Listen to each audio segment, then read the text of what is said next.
Околу 40% од цевките на главната водоводна мрежа во Куманово се азбестни. Замената на постоечките цевки со нови е скапа инвестиција која општината не може да ја реализира без помош од државата, велат надлежните. Водоводната мрежа во општина Куманово е стара повеќе од 50-60 години. Бар зборуваме за ова што е главна водоводна мрежа. Значи некаде околу 40% од главната водоводна мрежа е со азбестни цевки и тоа се главните водоводни мрежи кои што поминуваат низ булеварите, низ главните сообраќајници во градот. Морам да напоменам дека само главните водоводни мрежи се од азбестни цевки, додека секундарните мрежи и оние приклучоци кои што понатаму се даваат до самите потрошувачи се од ПВЦ цевки. Замена на азбестните цевки во овој момент е невозможна работа затоа што тоа е сигурно скапа инвестиција.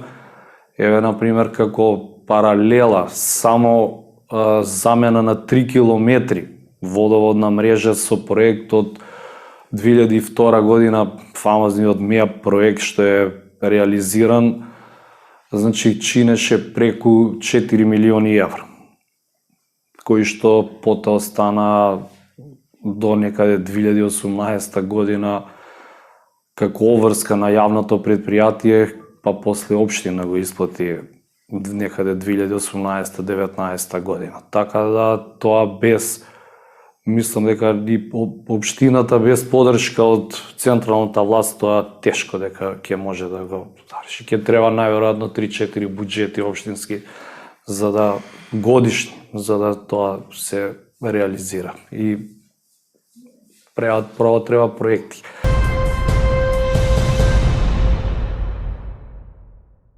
Советот на општина Куманово утре ќе одржи редовна седница со 36 точки на дневниот ред. Советниците ќе имаат можност да расправаат за извештаите за работа и финансиските извештаи на јавните предпријатија во Куманово, водовод, чистота и зеленило, пазаришта и Куманово паркинг.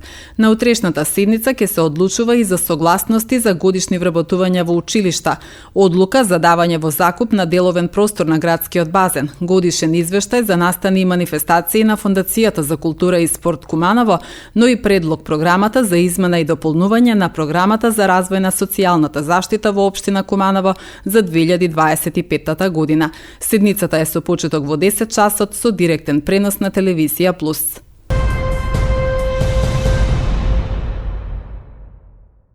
Одделенијата за социјална заштита, заштита на децата и здравствена заштита при општина Куманово одржа дводневна средба во рамки на проектот од рехабилитација и реинтеграција до независно живење и вработување на лица со умерена и тешка интелектуална попреченост во североисточниот регион на Македонија.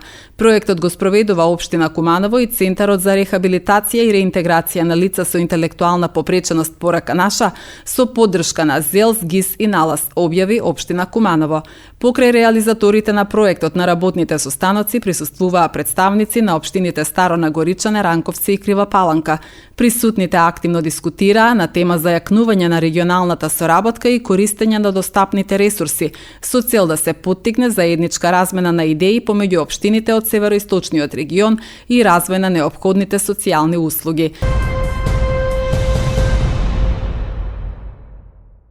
40 земјоделци од Кумановско аплицирале на јавниот повик за ИПАРД програмата за мерката за модернизација на земјоделските стопанства. Досегашната пракса покажува дека кумановските земјоделци најголем интерес покажуваат за трактори и приклучна механизација, информира раководителот на регионалното одделение на Агенцијата за поттикнување на развој на земјоделството, Джабир Рамадани. Да бидам искрен, ИПАРДот е многу атрактивен како мерка,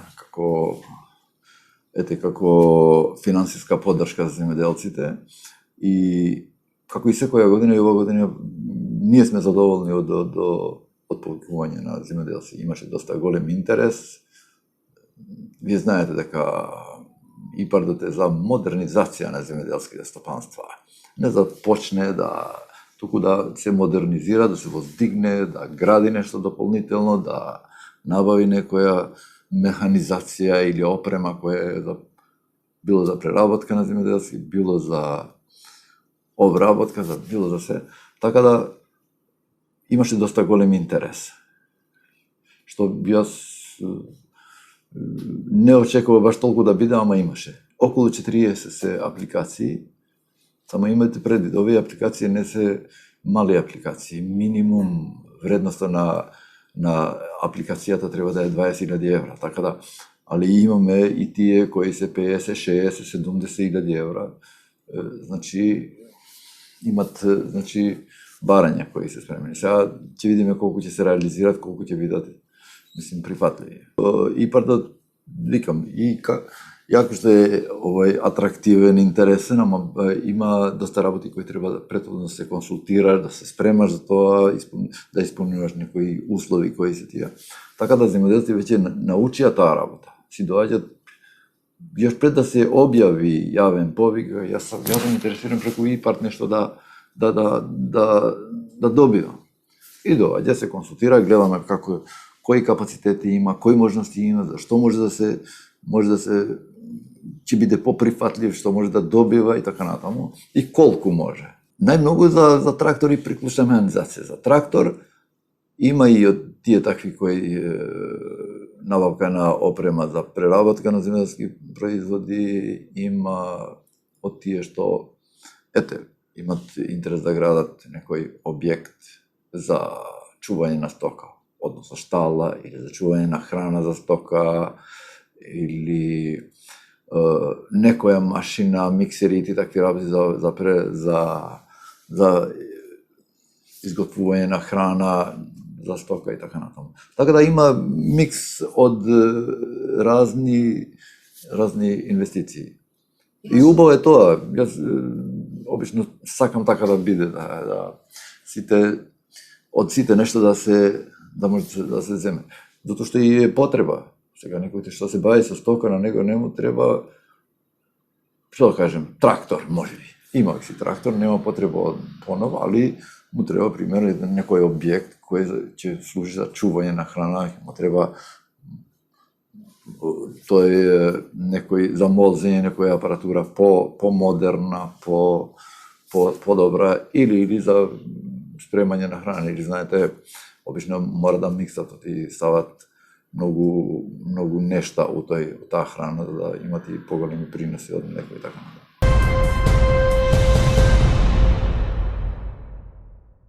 Општинското основно училиште Толи Зордум изгодинава беше домаќин на регионалниот надпревар по англиски јазик на ЛТМК, исто како и на општинскиот надпревар одржан на 15 март. На регионалниот надпревар учествуваа 49 основци и 16 средношколци од Куманово, Липково, Кратово, Крива Паланка и Ранковце, заедно со нивните ментори. Локални координатори за надпреварите за овој регион се Милена Петковска, професорка по англиски јазик во основното училиште Толи Зордумис, и Билјана Петровска, професорка по англиски јазик од основното училиште Христијан Карпош. Повеќе ученици во кумановските основни и средни училишта освоија прво и второ место на надпреварот, што пак значи дека во мај годинава ќе учествуваат на државниот надпревар по англиски јазик.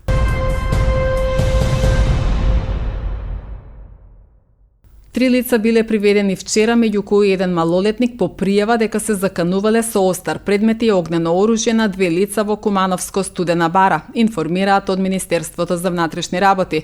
Лицата се приведени во полициска станица и по целосно документирање на случајот, против нив ќе следува соодветна пријава, соопшти МВР.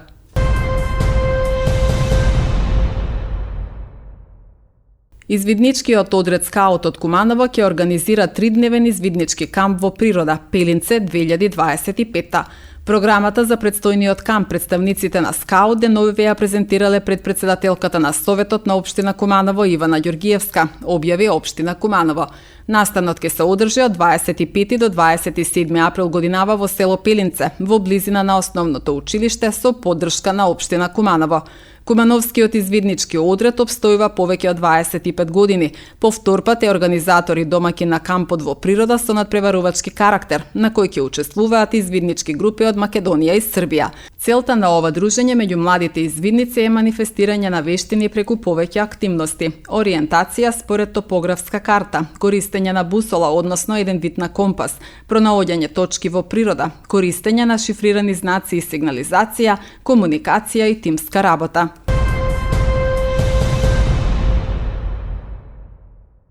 44 годишен кумановец вчера вечер пријавил во СВР Скопје дека во периодот од 14 до 15 часот на автобуска постојка на подрачјето на општина Карпош во Скопје едно лице со закана со остар предмет од неговиот 17 годишен син и нивен 15 годишен роднина одзело пари.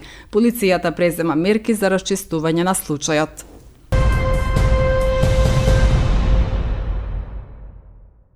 Секторот за внатрешни работи Куманово информира дека синоќа било пријавено дека на улицата 11 ноември патничко возило Volkswagen Golf со кумановски регистарски ознаки управувано од 21 годишно лице од Клечовце, општина Старо Нагоричане, излетало надвор од коловозот. Во незгодата со тешки телесни повреди се здобил малолетен сопатник од Куманово, а со телесни повреди се здобиле возачот и уште еден сопатник од Куманово констатирани во општата болница Куманово. Извршен бил увид од увидна екипа на секторот за внатрешни работи Куманово.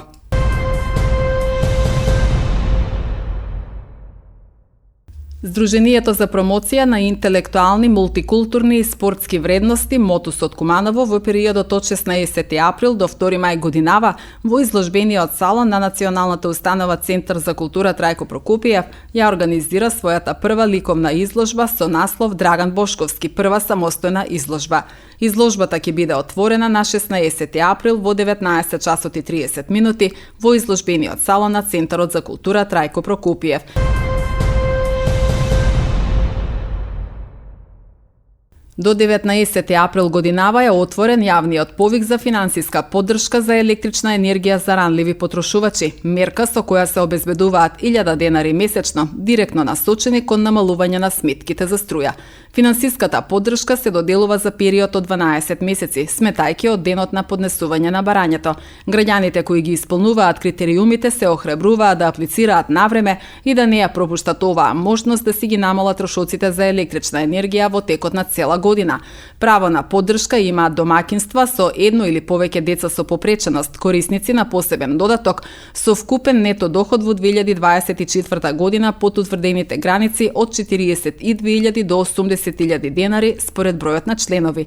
Изгрижувачи на лица, корисници на надоместок за згрижување, чиј доход не го надминува предвидениот праг според бројот на членови во домаќинството од 42.000 до 160.000 денари.